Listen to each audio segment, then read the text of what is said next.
Hi, everyone, and welcome to Plot with Us. Hello, glad you could join us. I will turn it over to Molly because she's going to talk today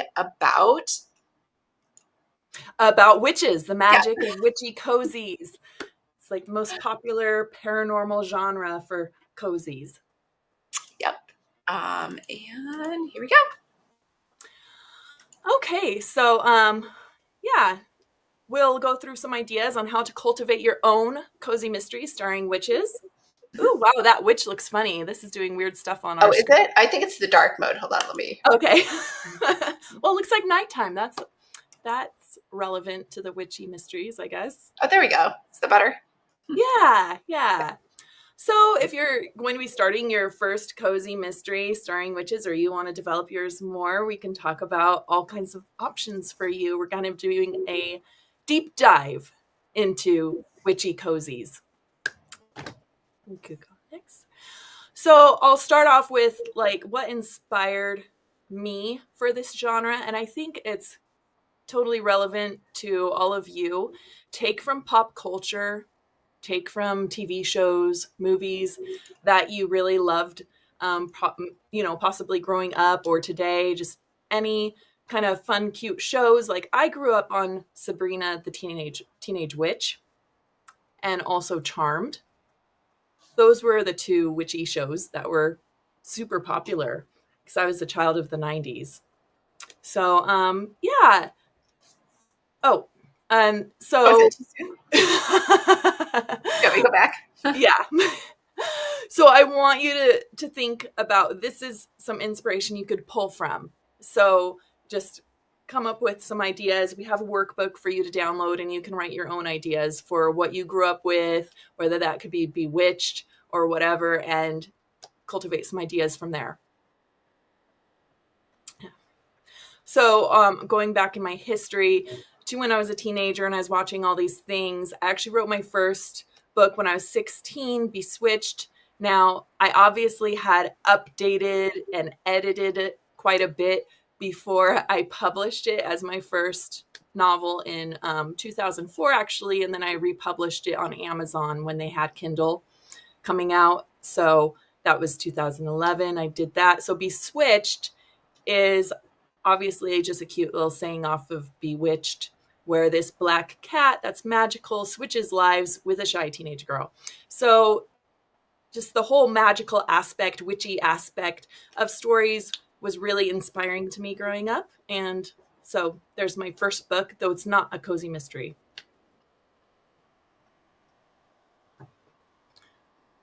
So witchy mysteries dominate cozies for the paranormal subgenre.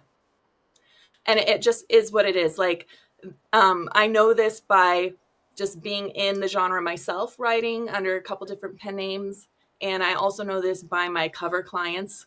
So, my cover clients, I have cozycoverdesigns.com, and I have created so many covers for cozy authors. And the witchy paranormal side of things is just huge. So, other than that, I might sometimes do ones about ghosts or pet whispers, but witches dominate. So, here are three examples: A Cauldron of Murder, Wanderful Christmas, and The Chamomile Conspiracy, that have different looks to do with the cozy mystery, witchy genre. And we could go to the next one. So, like I said, I just know it by being in it, whether I'm writing or designing. If you want to get deeper into stats and really see how huge witchy cozies are, you could search Amazon's paranormal cozy mysteries in general and just check out how many can pop up. It's endless. You could also go to Publisher Rocket and get a subscription there. You could type in keywords and you could check out a mix of different genres within genres and just see what sells really well, what your favorite author in the witchy cozy subgenre is making even per month. You can see if you go to Klytics, they do annual reports. And Lisa, do they do semi-annual or it's just annual? I think it's just annual. Okay, so Klytics, it says it goes into 400 subgenres of publishing to see the stats of what's popular, and so you can see in witchy cozy mysteries just how popular they are there if you have a subscription with Klytics. Well, I think they're updating them all the time. I thought you meant the witch one, the cozy mystery one. I think is just on an annual basis, and then inside there's a sub one for like witches and paranormal. Yeah. So how often do the sub ones get updated? Is that yearly? I think it's just once a year, and then if you have an actual subscription, I think they're updating them all the time. Okay, very nice. So you could get a subscription to see, just like with Publisher Rocket, more right there, and see how it's going as you go, as you're writing. I guess you don't have to wait annually. So let's start out with the backstory and setting of your cozy mystery. So with cozy mysteries, you got to think about, where did your main character get their magical side from? Has it always been with them, or did they suddenly spur this magic some way? And this is a cover from one of my clients, Tolling Bells and Dark Spells by Tam Lumiere. She is doing so well with just this one book that she's released for her witchy cozy mysteries. I have several covers designed for her, so she has several waiting to be released, but she's only put out one. I don't even think she has anything on pre-order just yet for future ones, but she has several hundred reviews so far, and she's just doing so well. This was just released this last year. So anyway, her setting and backstory, she chose to do it in the South. And she is called to help a bookshop off an island off of Louisiana, like at a swamp, I guess, at the edge of a swamp. It's an island like that. So she finds out that she does have a heritage of magic. And so all of this is brand new to her. And in the cozy mystery subgenre, this is very common, where this regular woman just living life, something disrupts them, and they're thrown into this new journey of being a witch. And so a lot of them find out they actually have a witchy heritage. So that's one way you could go. And this is the first book in my series, The Cat in the Witch Hat. I wrote under Lily Graves. So with the backstory here, I chose to have this black cat grown up in kind of a shopping district that's a tourist trap that's in Oregon off the coast. So the shopping district is on a cliff, basically at the top of a cliff, where it's called Wilds Road, and it's just beautiful, very like Halloween town. And they just are all owned. Each of these shops are owned by witches. So when you're setting up your story, like Tam Lumiere had, she didn't know about her heritage, and then she started working at this bookstore for her family, and she found out, I come from witches and I got magic. What is this? Well, in my series, I decided to just have this whole kind of neighborhood and this shopping district where everyone knows there are witches there. If you're living there, there's witches. They're also mingled with non-magicals, I call them. So it's very touristy. A lot of non-magicals like to come there just for fun to shop. And so the witches are kind of like a hot spot of the area. So you got to think, like, what setting will lead to a really nice witchy story for you and your character's development. And so, like I said, Chloe here for my series, she was actually a black cat, and she turns into a human shifter. So she ends up being her own familiar, where she could go back and forth between a black cat and just a regular human witch. So we could go to the next one. Speaking of being inspired by pop culture and movies, Teen Witch was one of my absolute favorite movies growing up. And Lisa, have you not seen this one? I've never seen this one. It's kind of like a cult classic. It's true, like not as many people have heard of this one as they have like Hocus Pocus, but this one is super adorable, and it does have to do with teen romance. As you could see that there's a guy there on the cover that looks like a young Tom Cruise. And anyway, Louise is the main character of this story, and she's a 16-year-old that's really shy and just things aren't going her way at high school, but she runs into a witch's kind of like, it looks like kind of one of those side road psychic tarot card reading places. And she goes inside, and what she ends up finding out is she was actually friends with this woman, this witch, in a former life. And so Louise is actually reincarnated, this 16-year-old girl. She was a woman born in 1636. And the way she finds out about her powers is through this friend who has had a former life with her. And she now wears an amulet that also is a part of her powers. So that's kind of the development of her story, the amulet, her past life, and her friend. So in the first book, it's very popular to have the very first magical experience. Now, with my character, Chloe, she grew up around witches. Magic was everywhere, right? And she was even a familiar, so she could help her witch perform spells. But once she became a human witch, and she had that side of her that was that black familiar, she, for the first time, had to do magic on her own with her own abilities. So it's still like a first time exposure for her. And this is kind of fun, like if you think about any other genre, like romance, it's kind of like the first book, the beginning scenes, there will be that first kiss.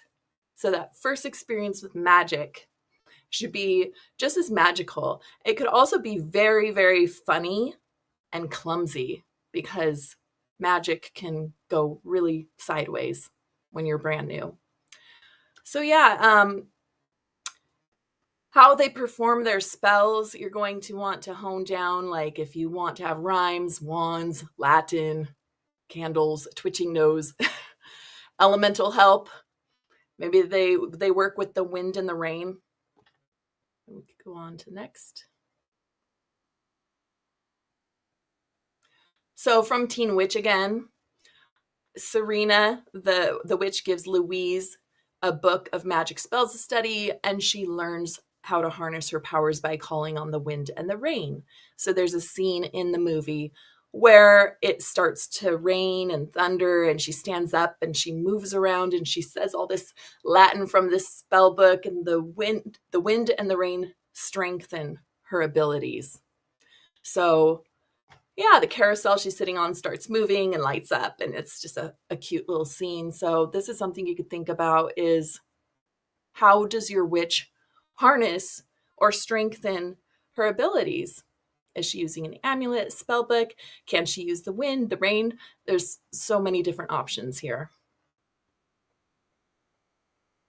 We could go to the next one. So I kind of went over this a little bit in my last episode about paranormal cozies. Like, how can the magic that your MCUs benefit your cozy mystery? How can it help solve a crime? And so I gave a list that said, it could unlock or open something forbidden. So maybe there's a doorway that's locked and they need to get into. Maybe there's a safe and it has a clue inside. Or they can also deal with baked goods that are made with spells, like a sleeping spell. Maybe someone's guarding something, you want them to sleep. A truth serum. I used that in my first book, The Cat and the Witch Hat, to get a suspect to talk a lot and to tell the truth, of course. And also just know that oftentimes these are very simple spells. You don't want your character to be like an all-powerful wizard. Otherwise, where's the struggle and the fun in that? And we could go on. One in particular I wanted to talk about as an ability that could benefit your cozy is you could apprehend a bad guy or a suspect with your magic. So there are a couple different ways in my series that I did this. One of them was there was this woman that worked at this psychiatric hospital that was holding somebody beyond their will who shouldn't have been held. He was actually a wolf shifter. And so people were using his symptoms of shifting and things like that to say he was a crazy man. And no, he was actually just a wolf. So Chloe is able to perform a spell where she shrinks the nurse and puts her into a jar. And then she takes her home and she has to kind of babysit her for a bit, obviously, and take care of her. She doesn't actually want to kill the nurse.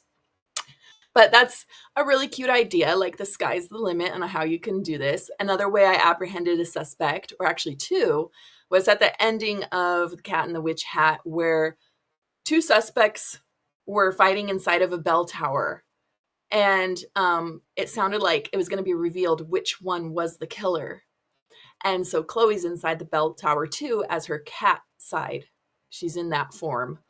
And anyway, by the end of their fight, it gets to a climax where she feels she needs to stop their fighting, apprehend them somehow. And so she can blast some blue magic at their hands and get temporary cuffs. So temporarily they were cuffed, and it ended up being a hilarious scene because they then were on the ground and trying to kick at each other and have a fight just with their feet, and they were accusing each other of being suspect. But yeah, so these things that you can use, like apprehending, you also remember, like, they're not forever spells, right? Eventually these have to wear off. She has to let them loose. It's not like, again, she's all powerful. So think about that for your witch again.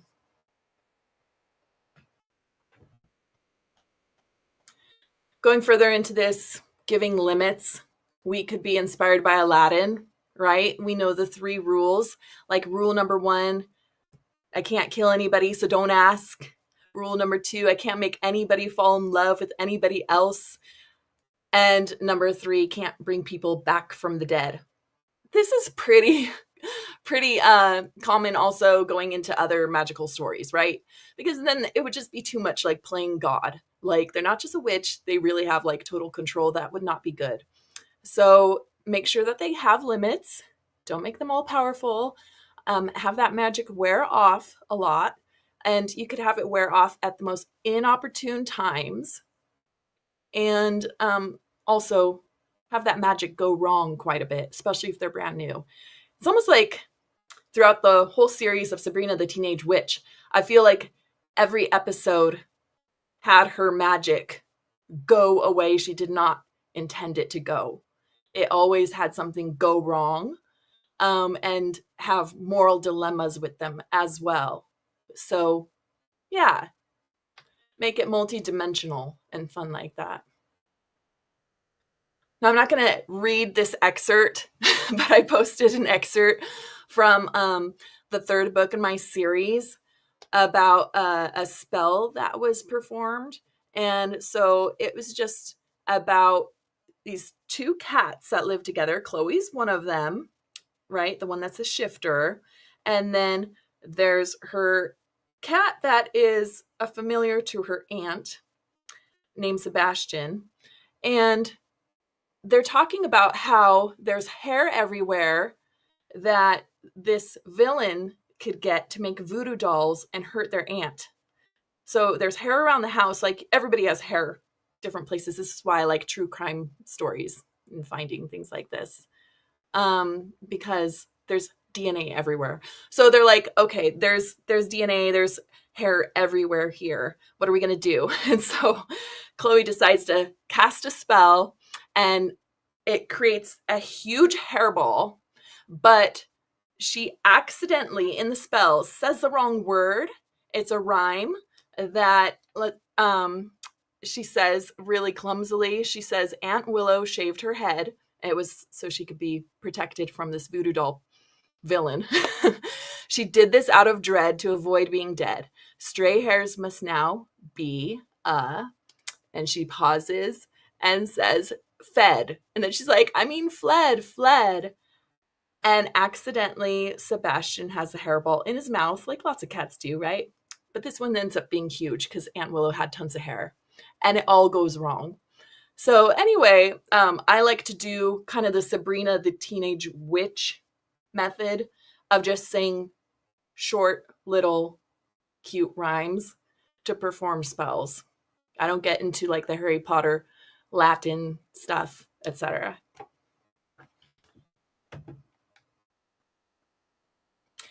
And then finally, make sure you really choose a familiar, because with Cozy Mysteries, people love reading about pets. And you can also then have it in a category beyond just witchy cozies. You could have it go into the pet cozy subgenre as well. So you could try and hit that bestseller list. And you can be totally creative with this. I'm showing a cover that is Jane Hinchey's For the Hex of It, it's called. I did not create this cover, just saying that because I usually post what I create. But in her book, her familiar is a velveteen Dumbo rat. So I thought that was pretty cute and different. You can also, I've heard of lizards, spiders, all kinds of stuff. So anyway, you do not have to just choose the black cat that's so popular. You could even go with, like in Jen Pitt's series, The Witches of the French Quarter, she has a fluffy, overweight tabby cat that is a familiar. Super cute. Okay. And then just some other ideas to randomly go through, that you could use in a witchy cozy is the use of voodoo dolls, controlling weather, villain witches. So if you're a witch, it's often common that the villain will also be a witch or a warlock or a shifter. And another thing that's common in witchy mysteries, you can find some hot shifters. So you'll find the romance aspect of him will have often, a werewolf or a handsome vampire. What else? Or another warlock. So I've used the warlock and the handsome werewolf shifter in mine. And that's it. I just end with cozycoverdesigns.com if you do need a cover for your cozy mystery. But yeah, this should get you started, and you can download that workbook and brainstorm your own ideas based off what I've discussed here. Yeah, that's great. Yeah, and you also, I don't know if you wanted to share, you had started a new cozy about the PWF witch that doesn't get her witch powers till she turns 40. Well, yeah, and her power is actually being a pet whisperer, so it is a magical power. She doesn't technically consider herself a witch because she doesn't cast spells, but the pig that she has, that she's a pig whisperer with, and as a companion, that pig is a psychic pig. So that adds another element that's kind of witchy and cute and fun. So yeah, that one is going to be under Molly Burton, my actual name. And I was actually just working a little more on it last night. It's all written and ready to go soon. Yeah, I was going to say you were the only pig pet, but then I read Amanda Flower has a book, Cherry Crimes or whatever, and she's on a farm, and her pet, it's a contemporary, but her pet is also a pig. Oh, yep. Yeah. I've heard of it very rarely myself as well. I know Cindy Bell. She has a series, chocolate-centered cozy mystery series that has a pet pig in it. Yeah. So it is Well, pretty rare. I think they were just regular. Yours is just a regular pig. It's not that Vietnamese potbelly pig, right? It's a spotted pig. It's a piglet. So it wasn't born, years ago. It's kind of a fresh little piglet on the farm that was left behind when this truck came to pick up all of her dad's pigs after he passed. And so this Oh, one okay. was left behind, kind of like, I don't know, a little Charlotte's Web little piglet. But it's not that you've seen that. You've heard of those people with the designer Vietnamese potbelly pig. No, No? no. What do they do? Yeah. Get them designer leashes and everything, I, or I don't know, but they're very expensive and they're let me Google it. It's a Vietnamese potbelly. It's like so like I remember I got to college and we were all talking about our pets and one girl said she had a Vietnamese. I was like, what are you talking about? I think it's like a rich bougie person kind of thing. well, I've heard of some people having their pigs live indoors with them too, like indoor outdoor kind of a scenario. Have you heard of that? Is that what your friend had? No, it's one of these are like prized like family pigs that live in your house. Oh, wow, wow, wow. Well, when you say prized, that makes me think further. The story that I wrote is Death at the Pig Pageant. And so there's a pig pageant in there. I don't know if you want to Google pig pageant up there. I swear I it's the don't think funniest it's like thing. it's not the pig pageant like the 4-H thing that you're thinking of. Yeah, Well, that's totally different. there's pig pageants where people have just Yeah. these prize pigs where they wear tiaras at the end too. There was a whole series on TV. I guess I'm missing it, but they actually wear like tutus and tiaras. Gotcha, tiaras. I So don't I know was why. inspired by that. And Oh so yeah, there's like there's a tutus. pig, the There are tiara. tutus and tiaras in my book. Yeah. Oh my god. Yes, yes. It was on TLC. Oh Such no, but it's not Honey Boo Boo's pig. It a was something else. Anyway. Hmm. All right. Well, the workbook for today is in the description below, and I'll post this on podcasts. So if you want to listen to this on the podcast, or if you already are, that's great. Make sure to hit subscribe, and we'll see you again in 2 weeks. All right. See you.